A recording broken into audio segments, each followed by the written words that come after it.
ఆగండి. ఆగండి. మీకోసమైతే ఒక మంచి రెసిపీ వీడియో అయితే తీసుకొచ్చేసాను. బాదుషా రెసిపీ. చూడండి ఎంత మంచిగా ఉందో, ఎంత జ్యూసీగా ఉందో, ఎంత బాగా జీరా పీల్చిందో కదా! పక్కా కొలతలతో అయితే ఇప్పుడు నేను చూపించేస్తాను. ఇక్కడ ముందుగా వచ్చేసి ఒక గ్లాస్ నేను మైదా తీసుకున్నాను. జల్లించుకున్న మైదా ఒక గ్లాస్ తీసుకున్నాను. నెక్స్ట్ వచ్చేసి దాంట్లోకి ఉప్పు, కొంచెం ఒక చిటికెడు ఉప్పు, చిటికెడు బేకింగ్ సోడా అయితే తీసుకున్నాను.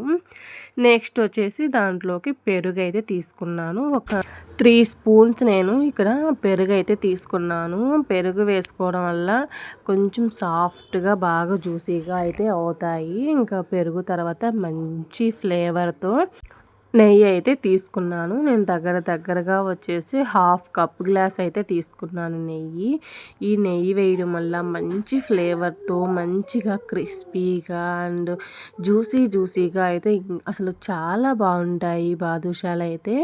ఇంకా అది వచ్చేసి వెంటనే నీళ్ళు వేయకుండా పిండి మొత్తం మనం వేసినవన్నీ పిండిలో కలుపుకునేటట్టు కలిసిపోయేలా కలుపుకోవాలి. కలుపుకున్న తర్వాత ఇక్కడ చూసాం కదా, గట్టిగా కలుపుకోకూడదు, అలా కలుపుకోవాలి.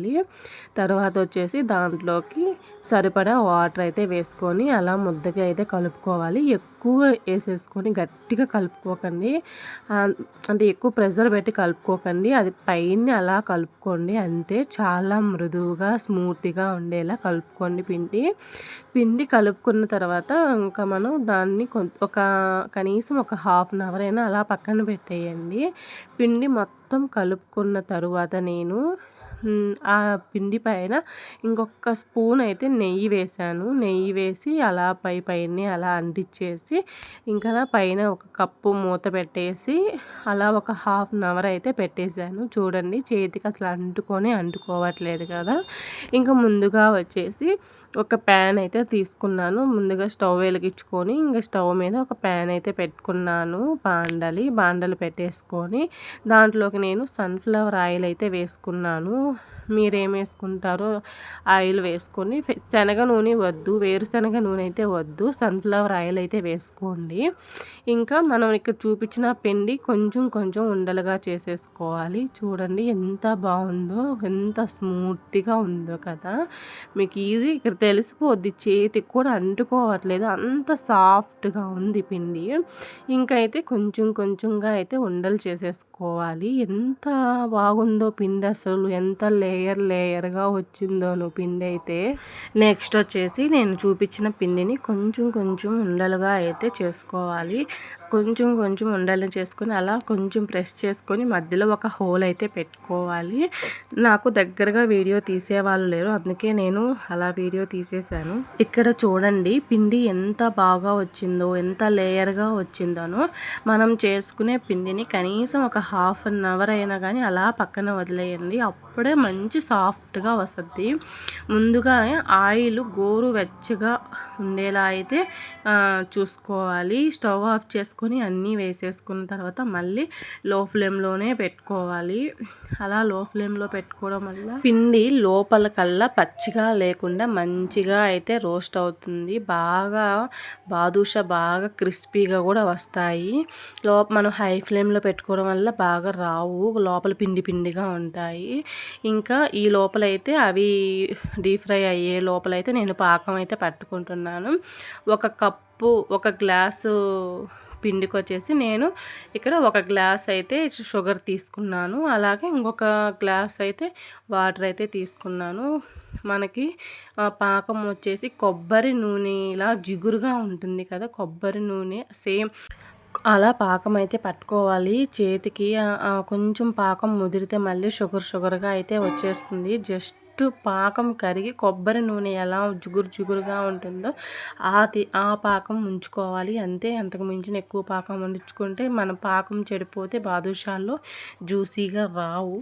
అందుకనేసి ఆ పాకం అయితే పట్టుకోవాలి. ఇంకా నేనైతే పాకం కొంచెం చక్కెరలా అవ్వకుండా కొంచెం నిమ్మరసం అయితే పిండుకుంటున్నాను.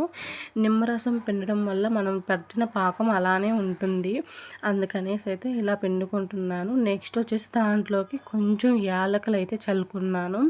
ఇంకా మీకు చూపించాను కదా ఇందాక, ఒకవైపు కాలిన తర్వాత రెండో వైపుకు తిప్పుకొని అలానే ఫ్రై చేసుకోవాలి. అసలు ఎంత మంచిగా ఫ్రై అయ్యాయో చూసారు కదా, అసలు చాలా అంటే చాలా బాగుంది. ఇక్కడ కెమెరా వచ్చేసి నేను పైకి పెట్టాను, అందుకే అలా వచ్చింది. చాలా బాగా వచ్చాయి బాదుషాలు. అసలు ఎంత మంచి కలర్లో వచ్చాయో చూడండి. అసలు నిజంగా బేకరీ స్టైల్లో వస్తాయి మీరు కానీ ఇలా ట్రై చేస్తే. ఈ బాదుషాలన్నిటినీ పాకంలో వేసేసుకోవాలి. పాకంలో వేసేసుకొని అలా అన్నిటినీ పాకం పట్టేలా కొంచెం ముంచుకోవాలి. ముంచుకున్న తరువాత అయితే ఒక 10 నిమిషాలు, ఒక అరగంట కానీ అలా వదిలేయాలి పాకంలో వదిలేసిన ఒక హాఫ్ అన్ అవర్ తర్వాత అయితే వాటిని అలా తీసేసుకోవడమే, అంతేను. అసలు ఎంత బాగా వచ్చాయో, ఎంత జ్యూసీగా వచ్చాయో, అసలు చాలా అంటే చాలా బాగా వచ్చాయి బాదుషాలు. ఇలాంటి మరిన్ని ఫుడ్ వీడియోస్ కోసం అయితే మన ఛానల్ని అయితే సబ్స్క్రైబ్ చేసుకోండి. మీరు ఇది పక్కా కొలతలతో అయితే ఒకసారి బాదుషా రెసిపీని అయితే ట్రై చేయండి. మళ్ళీ మళ్ళీ చేసుకొని తింటారు. అంత బాగా అంత జ్యూసీగా వచ్చాయి బాదుషా. ఇక్కడ మీరే చూడండి అసలు ఎంత మంచిగా పీల్చాయో జ్యూసీగా. అసలు చూడండి ఎంత బాగుందో కదా బాదుషా మాత్రం. ఫుడ్ వీడియోస్ ఇంట్రెస్ట్ ఉన్న వాళ్ళు మాత్రం ఏ ఫుడ్ వీడియోలు కావాలో మీరు కామెంట్ చేయండి. నెక్స్ట్ నేను అలాంటి ఫుడ్ వీడియోస్ అయితే ట్రై చేస్తాను. నాకు తెలిసిన కొన్ని వంటలు అయితే మా నెల్లూరు సైడ్ కొన్ని వంటలు అయితే మీతో షేర్ చేసుకుంటాను. ఇలాంటి మరిన్ని ఫుడ్ వీడియోస్ కోసం అయితే మన ఛానల్ని ఇప్పుడే సబ్స్క్రైబ్ చేసేసుకొని థ్యాంక్ యూ ఫర్ వాచింగ్.